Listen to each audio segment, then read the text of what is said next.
What's up, guys? Derek with Team Evolution here, coming to you with a quick deck profile. I know I told you guys that I was going to be coming with that Mecha Phantom Beast combo deck profile here soon, but I promise you guys that I will get that out on my next video. Again, I'm just still kind of working out the list because I want to show you guys something that's just really going to be unique and really hit the point of what I'm trying to do with the deck, to just show you a type of combo deck that's not like what else is out there. And I've gone through a lot of different variations, and I'm really confident with the way it's currently sitting. I'm just doing a few other tests and things to make sure that it's the right build to show you guys, just because there's a lot of different variations for it. But until then, I'm going to show you guys a deck profile on an archetype that I don't think we've really heard from for years at this point.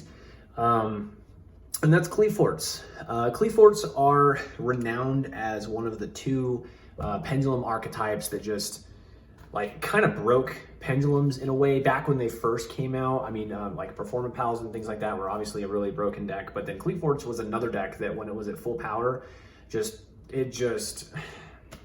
was broken. It was one of my personal favorite decks from back in the day. So a lot of people may not really pay attention or realize that Scout, as of July of 2019, was put to 3.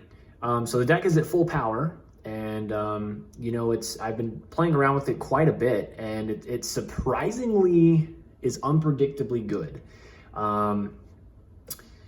The thing with this deck is that obviously it's pendulum, so it's not at the full power it used to be with being able to just pendulum summon all these monsters over and over and over and over. But if you do it in a right kind of way to where you focus more on the amount of monsters that are in your hand, you can actually get some pretty quick OTKs. The deck has everything from consistency to draw to search, to being able to pop back row, being able to bounce cards back to the hand, being able to swarm the board, and being able to OTK very efficiently. They're probably one of the few machine archetypes right now that can spit out a lot of big machine monsters and just OTK. And I'll show you how I built the deck around that. I was originally gonna actually play this at our regional on April 4th, before all the COVID stuff. And I was just confident because it was like super obscure, and like with Master Rule 5, and this was obviously before like Adamantipator and Eldritch, like I was just sure that this was gonna be a really good rogue choice.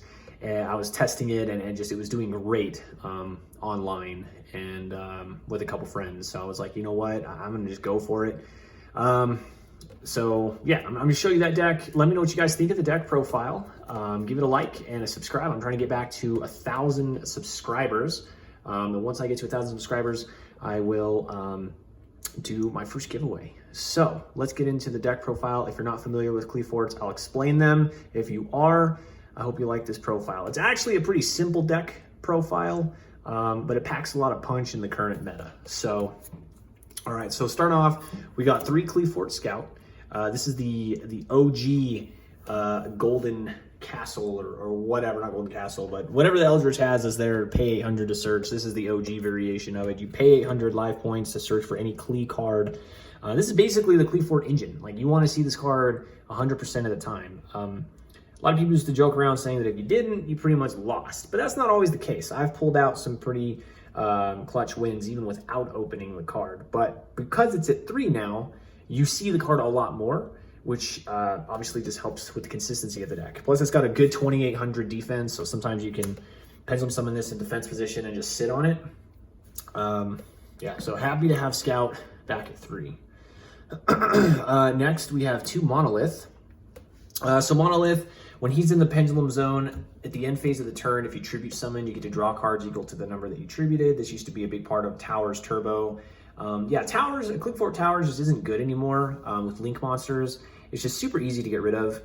So playing a Turbo variation of the deck with Towers, it just isn't good, period. Monolith, on the other hand, the reason why I play the card at 2 is actually because it's a beat stick. When you normal or pendulum summon all of the other Qli monsters, other than the vanillas, they become level 4 with 1,800 attack and defense. But this is the one where if you special summon it with disc or you pendulum summon the card, it's a 2,400 beat stick right out of the gate. So I like that utility of being able to just spit out beat sticks, because that's what I'm trying to go for, is more of a beat down variation of the deck, not so much a control variation like what Qliphort players used to be able to do. So you're going to see a higher monster count in this build because of that. So double monolith, I don't think you need to play 3. You can play 1, but I think 2 is actually the magic number. So that's it for your vanillas. Then we got 3 disc. Disc is the most important one. When he's tribute summoned, he special summons 2 Qliphort monsters from your deck. They're destroyed at the end phase of the turn, which usually doesn't really make that big of a difference. The other thing is, with all the Qliphorts, when you tribute summon them, they're unaffected by rank and levels that are lower than their level. So with Master Row 5 and like Synchros and Xyz monsters kind of being a thing again, you can probably get around some effects that would normally target monsters. So sometimes that's a thing. Another cool advantage with this card is, like, they can't Ash it, they can't Effect Veiler it, they can't Ghost Mourner the card. I say Ghost Mourner because that's a card that people are kind of toying around with. Impermanence is like the worst thing that could happen to this card, but outside of that, most of the other cards, they don't really make a difference or matter. So yeah, 3 disc.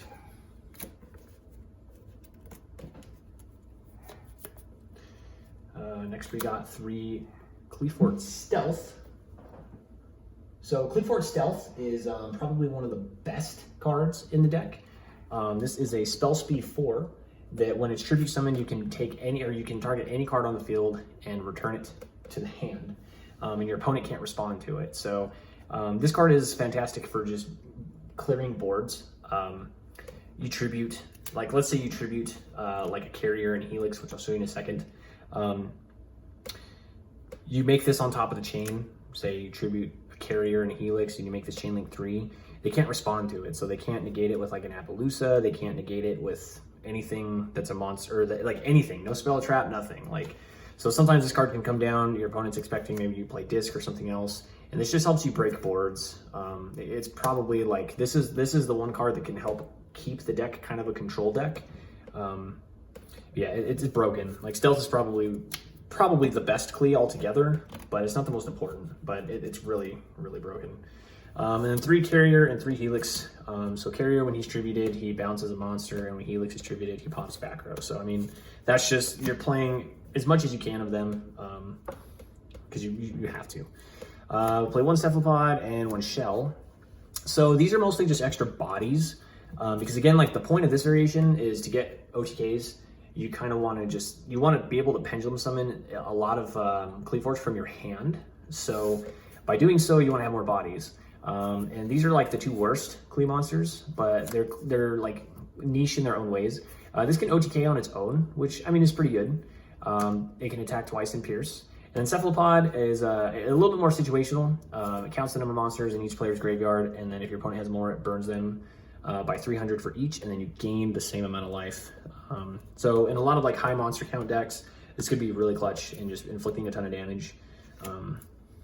So 18 Qlis, more than average from what maybe Qli players would remember from before. But again, it's just because you want to open a lot, so you can pendulum summon as many as you can. 2 Perform Pal Trap Links. This card is a ridiculously broken card when you get it with Scout. If it's in the Pendulum Zone and you Pendulum Summon, you can bounce a card in the Pendulum Zone back to the hand, so you can reuse Scout, or you open up the extra deck. When any of the Qli monsters are in your Pendulum Zone, you can't special summon anything other than Qli monsters. So your extra deck is generally useless, unless you play this along with Scout. Maybe you Pendulum Summon 2 or 3 Qlis, you bounce the Scout, and now your extra deck is available to use with those cards. And then you can replay the Scout to get an additional search. So it's really good. I think 3 is too clunky. I think this is like the brickiest card in the deck. You don't ever want to see even like both of these together. So 3 is not very good, and 1 I think is too little, because you do want to see the card, just you don't want to see them together. So I think 2 is the right number. So 20 monsters. I think it's just the right count. Like, no hand traps. I'll show you why. Again, you want to draw a lot of monsters to try and go for OTKs and just spit out as many as possible. Spells, you got 3 Summoner's Art, pretty simple. Search out your Monolith and your Scout. 3 Sacrifice, the best spell card in the deck. Essentially, makes your Qlis bigger. They can't be destroyed by battle, which sometimes that can be clutch. They count as 2 tributes, and then it searches when it leaves the field. and it's searchable off Scout. So you have to play through that, no questions asked. The big card, 3 limiter. So this is what I was talking about. Like, this is kind of what I built the deck around. Ideally, because you can summon so many of these cards so easily, like you pendulum summon 2, and then maybe you quick sacrifice, and then you summon disc, and then you get 2 more, and then you just play limiter, and you just go for LK. Like if you play disc and you summon like 2 monoliths, right? You have a 28 and 2 24s, which is really good on a normal situation. But if you have a limiter underneath that, now you got 56, 48, 48. You know what I mean? And like you can just pile drive over your opponent, and like that's why stealth is good. Not stealth, I'm sorry, shell, because if you have shell on the field, you can actually just pump this up to, what, 56, and then it attacks twice in pierce. So depending on what you're hitting, you should be able to OTK off that. So this card is just like the reason that I decided to play this, or put this deck together as like a beatdown OTK deck, not so much a control deck, because you can just spit out all these cards and then just limiter, and you just pretty much run over your opponent. So it's really sacky, but it works, and it's pretty consistent. Like, and you don't need this card to win, but when you have it, it's just, you should generally have game most of the time that you draw this. So, and of course it's a 3, which is awesome. So you should be able to see it more often. 3 Pot of Extravagance, something that this deck never had before. I mean, you hardly use your extra deck, so you have to play this card. Before, the deck would play like Pot of Greed, Pot of Duality, I'm sorry, and like Card of Demise, Upstart, like just other draw cards to dig through the deck. But now you can't really do that. And the other reason too is like, before, you had 5 spell and trap card zones. Now you only have 3 with the new pendulum rules that we've had since Master Rule 4. So that's why we're not playing so much of a trap heavy deck, so much of a like control variation, because you're limited on your spell and trap card zones. And I just want to go second and just try and OTK, really, is what I'm trying to do. Then we have 2 Called by the Graves and a Raigeki. So let me kind of explain this. I don't have Lightning Storms, okay? If I did have Lightning Storms, I would probably play it. Called by the Grave, like Ash is the only card that kind of affects you. If they Ash the Extravagance, if they ask your Scout, those are the cards like, it doesn't really hurt you, but it can slow you down.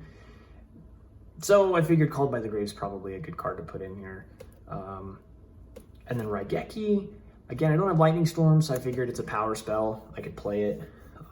When that new 3 Tactical Talents card comes out or whatever, I'll probably try and make room for that card, because that card is just broken. I think everyone's going to try and play that. But for now, this is what I'm playing. Like, you really just want to stop Ash, and this is just a power spell at the moment, because I don't have Lightning Storm, so I think it's fine. I think Raigeki sometimes is a little better than Lightning Storm. Traps, Skill Drain, because it's broken and it can almost win games on its own. Climate Change. This is probably one of the better trap cards. You add up to 3 face-up Cleave Pendulums from your extra deck to your hand, so it's kind of like a +3 in a way, because you're turning this into a monster. So again, this is what I was saying, like, your hand recursion is the best part of the deck. So even if I don't OTK you, and I, a bunch of my cards go to my extra deck, and I can set this, I just get all those cards back. So next turn I can just spit out all those cards. Like, it's just a really good recursion card, but I don't really think you need more than 1, because your game shouldn't take that long. You don't really need it. You're just trying to OTK, so you kind of get this when you need it versus drawing it in a clunky situation. And then like right now I'm main decking 2 Summon Limit. Just for the moments that I do go first, because this card again can close out games on its own. So it's pretty good. So yeah, like some of this stuff is subjected to change as the meta shifts, but right now I think it's pretty good. I'm not going to show you an extra deck or a side deck, because your side deck can kind of be whatever you want it to be. Mostly just floodgate cards, like hand traps are probably what you would side. And like the extra deck, you pretty much play 3 Qliphort Genius, and you can play whatever else you want. A bunch of rank 4s. You can play Nova and Infinity for the monoliths or the scouts if you want. When you like bounce with your trample links. So I don't know, you can kind of do whatever you want with the extra deck, because you play Extravagance, so the extra deck's not quite as important. But yeah, outside of that, that is a Qliphort deck for the current format. Again, subjected to maybe a little bit of changes here in the next couple months, but I hope you guys enjoyed it. The deck actually is super consistent. It works very well, and you can kind of add more OTK or more like control stuff, however you wish. So All right, well, again, thanks for watching the video. I'd like to get to 1,000 subscribers by the end of the month. So if you liked the video, hit me with the subscribe. Thank you.